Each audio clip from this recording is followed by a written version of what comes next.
Huwag masyadong mangamba. Ito ang panawagan ni Senate President Tito Soto sa gitna ng umiinit na tensyon sa Middle East. Sa kabila nito, kinalampag naman ng ibang mga senador ang gobyerno na tiyaking planchado ang game plan para sa seguridad ng mga Pinoy doon. Si Angel Pastor magbabalita. Sa harap ng lumalalang tensyon sa gitnang silangan, tiniyak ng mga senador na prioridad ang proteksyon ng mga Pilipino sa rehiyon. Pero paalala nila sa publiko, manatiling kalmado habang pinag-aaralan ng pamahalaan ang bawat hakbang sakaling lumala pa ang krisis. Hindi dapat magdulot ng labis na pangamba ang sitwasyon sa Middle East. Ito ang binigyang diin ni Senate President Vicente Tito Soto III. Ayon kay Soto, sapat na ang mahigpit na monitoring ng pamahalaan, lalo na sa mga bansang may malaking populasyon ng mga Pilipino. I don't think we should be too much worried na nakakapag-create ng panic.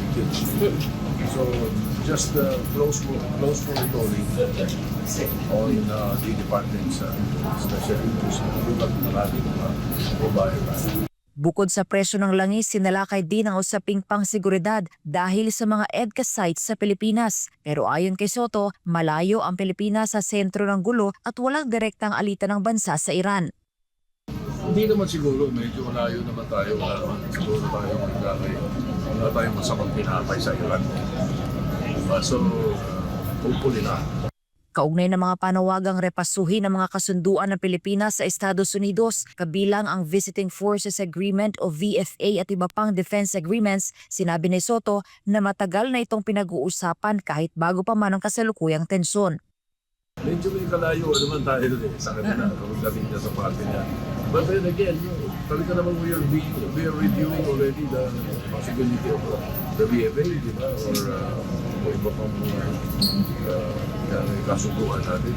Samantala, sinabi naman ni Senator Raffy Tulfo, ang chairman ng Committee on Foreign Relations, na dapat ng pag-aralan ng pamahalaan ang mga posibleng hakbang sakaling humaba pa ang krisis. Mahalagaan niyang may nakahandang contingency plan ang gobyerno upang maayos na maharap ang anumang posibleng paglala ng sitwasyon sa rehiyon.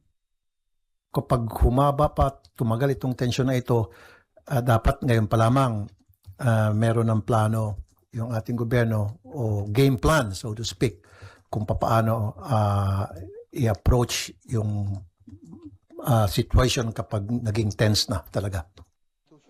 Ikinababahala naman ni Senator J.V. Ejercito ang kasalukuyang sitwasyon ng mga Pilipinong nasa Middle East. Git niya, sana'y agad maresolba ang tensyon sa rehiyon. So I'm praying for them, for their safety.